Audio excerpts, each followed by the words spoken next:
Imagine the sound and power of a single Hemi V8 engine. Now, imagine the sound of 4 under one hood. For nearly 45 years, this was the fastest wheel-driven automobile of its kind on the planet. Last time we saw F.E. Stanley went back to Daytona Beach in 1907 and set a land speed record of 150 miles per hour with his steam engine Woggle or the Beetle. But what about a gas engine? The first gas engine was invented by Frenchman Etienne Lenoir in 1860. In America, we were about to enter into the Civil War. That would keep us preoccupied for the next 4 years. In January 1860, Lenoir patented his 2-cylinder, 2-cycle engine. He described it this way: "My invention consists of the use of lighting gas in combination with atmospheric air ignited by electricity, thereby to provide a driving force by the burning and considerable expansion of the gaseous mixture. Ignition is caused by 2 platinum wires separated by a porcelain cup. These platinum wires are linked to a Ruhmkorff coil. I can equally produce the driving gas while the engine is working from liquid hydrocarbon or pure hydrogen or sulfurous gas. In short, from any material capable of being ignited by the oxygen contained in the air in a cylinder." Later that year, in June, he built the first gas-powered automobile. It's more like a wagon. In the magazine Le Mode Illustré, created the illustration or engraving that you see here. And they said of the vehicle, "Our engraving represents a carriage recently built by Mr. Lenoir. The casing which encloses the motor doesn't in any way encroach upon the passenger space. The gas is contained in the tank. The rear wheels are driven by an endless chain running on 2 sprockets. The car is steered by a steering wheel on a vertical placed shaft in front of the driver. This shaft carries at its lower end a pinion action on a circular rack fixed to a forward wheel, which obliges to swivel to the right or left, thus changing the direction of the vehicle." The engine was only rated at 2 horsepower, but Lenoir introduced standards that would never change. Multiple cylinders, invention of the spark plug, but porcelain and platinum, still the best used today. Coil-based ignition system, rack and pinion steering, gas and engine tank concealed from the driver and the passengers, chain and sprocket drive system. Now, we don't see that in cars anymore, but we do see that in motorcycles and bicycles. And the fascinating thing is that bicycles with a chain and sprocket would not be invented for another 10 to 20 years. Amazing. Leaf spring suspension. Now, leaf springs were used on carriages dating back to the 1600s, but they use it on this car. They're still used today. Lenoir used the same technology to build the car you see now. Ironically, none of his cars are known to exist. However, that is Henry Ford in the driver's seat. In 1877, another inventor, Selden, made a similar engine in Europe and was trying to corner the market with patent rights. In response to a lawsuit Selden launched against Henry Ford for patent infringement, Henry Ford recreated Lenoir's 1860 car and the car Lenoir had later designed, the one you see now. The Lenoir car outperformed Selden's and proved to the court that Lenoir had, in fact, invented an equal or better engine, and Ford had not infringed on Selden's rights. Had Henry Ford lost this lawsuit and not remembered Lenoir's contribution, we may be living in a completely different America. It was a great victory for American automotive manufacturing in history. So let's build an engine. I built this engine with the boys a couple of weekends ago. Now, I did have to bring it home for a couple of problems that we had with it, but we did get it running. So take a look and see.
let's go back to land speed records, or LSR. In January 1904, Henry Ford set a land speed record in his custom racer Ford Machine 999, the Arrow, across Michigan's frozen Lake Sinclair at 91 1/3 miles per hour. However, in a week or two, Ford's record would be broken. You might find it unusual that Daytona Speed Week is in January. However, William K. Vanderbilt wanted to make some money off the budding automotive industry. Even before Henry Ford's fame and positive press, there began the first Speed Week in Daytona in 1903. Now, this was also in January. This timing has not changed in over 100 years. Speed Week and the Daytona 500 are still in January. Daytona was warm in the winter and had a 23-mile-long beach on which you could race. Yes, just a couple of weeks after Ford's record of 91.33, a Vanderbilt-owned Mercedes 90 built Ford with the speed of 92.3 miles per hour. Yes, by 1 mile per hour more. So how does our 4-cylinder engine fit into all this? Well, up until now, the LSR, land speed record, all were 4 cylinders. In 1905, the 22.5-liter Direct showed up in Daytona. It sported 2 4-cylinder engines bolted together. It was a forerunner of a V8. This squashed the previous LSR with a speed of 109.65 miles per hour.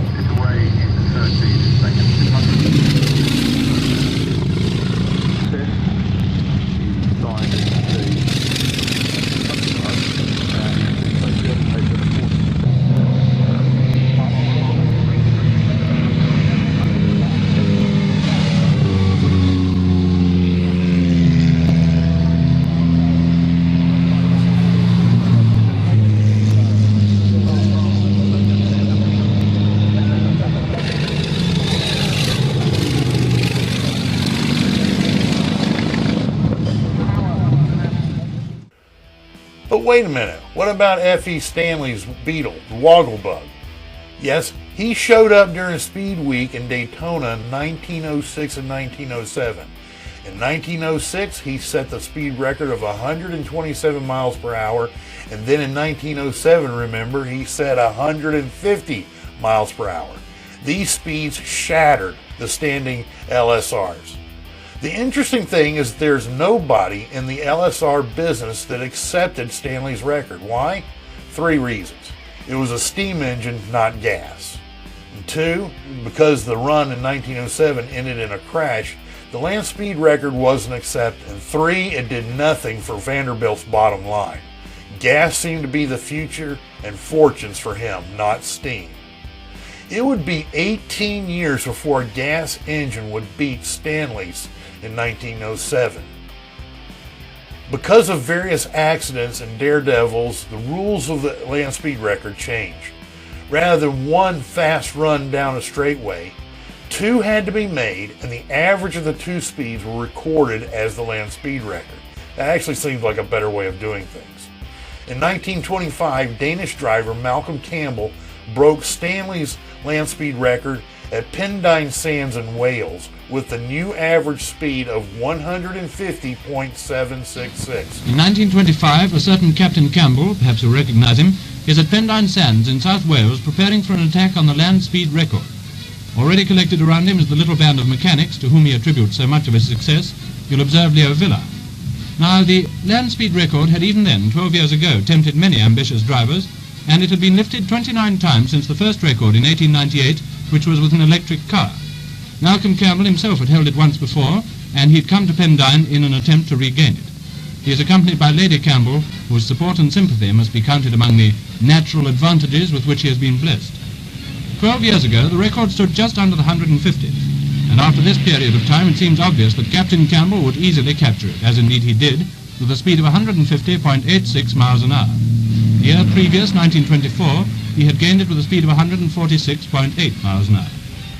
We opened with a video of the Goldenrod race car, 1965. That car set one of the last land speed records. We'll look more at that later.